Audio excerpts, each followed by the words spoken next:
Uy, ulan na, idol. Tuloy pa rin tayo. Check ninyo, baka makursunodahan po ninyo ang crossover na ito, no? Toyota RAV4. Narito po yung kanyang detalye. Ayan, negotiable pa ho yan, ha?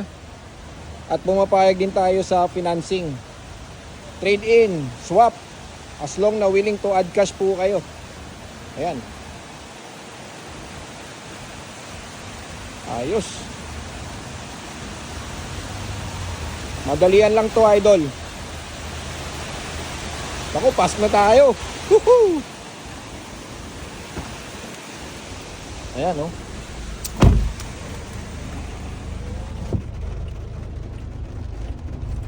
Aha. Wipe natin. Alis pa.